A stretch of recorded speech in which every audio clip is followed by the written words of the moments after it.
Railway ने एक बार फिर से एक साथ 13 एक्सप्रेस और पैसेंजर ट्रेनों को रद्द करने के साथ ही 11 ट्रेनों को गंतव्य से पहले ही समाप्त करने का फैसला लेकर यात्रियों की मुसीबत बढ़ा दी है।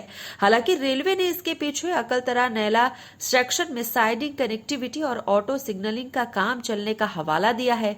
इस बीच लगातार ट्रेनों के रद्द होने पर सियासत भी प्रारंभ हो चुकी है। हालत बहुत खराब है। अभी 212 ट्रेन के 1000 से अधिक फेरे रद्द हो गए और वहीं जो माल लादान का काम है वो रिकॉर्ड बना रहा है छत्तीसगढ़ में। तो यात्रियों के साथ लगातार कोरोना काल से लेकर अब तक केंद्र सरकार छत्तीसगढ़ के यात्रियों के साथ द्वयम दर्जे के व्यवहार कर रही है, जो घोर निंदनीय है। इस मामले में छत्तीसगढ़ सरकार को भी ध्यान देना चाहिए। यात्रियों के जो परेशानी हो रही है, केंद्र सरकार भी 10-10 सांसद जीत के आए हैं, उनको इस मामले में पहल करनी चाहिए और यहाँ के यात्रियों की जो सुविधा मिल रही थी वो मिलना जारी रहे। दूसरा, रेडी टू ईट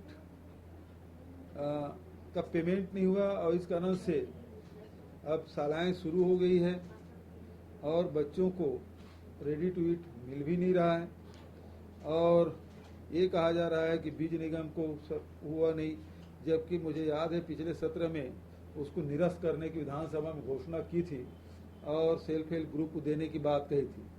घोषणा भर कर दिए और कार्रवाई करना भूल गए। नहीं तो अभी तक के यदि सेल्फ हेल्प ग्रुप को दिया जाता अभी तक उत्पादन शुरू कर देते, लेकिन वो किए नहीं। बहुत जोर शोर से विधानसभा में घोषणा किए थे, जैसे कि मुझे याद है, आप लोगों को भी याद होगा। तो घोषणा किए थे लेकिन कार्रवाई कुछ नहीं की। तो इस प्रकार से बच्चों के साथ जो नेशनल प्रोग्राम है, जो बच्चों के न्यूट्रिएंट जो मिलता था उससे भी वंचित कर दिया गया। आप लोगों की तरफ से कोई सवाल हो तो? देखिए, लगातार छत्तीसगढ़ में विकास के काम चल रहे हैं। मैंने आपसे कहा कि छत्तीसगढ़ में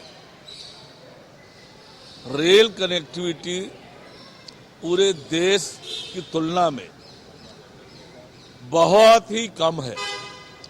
हमारी सरकार बनने के बाद कई नई परियोजनाएं शुरू की गई है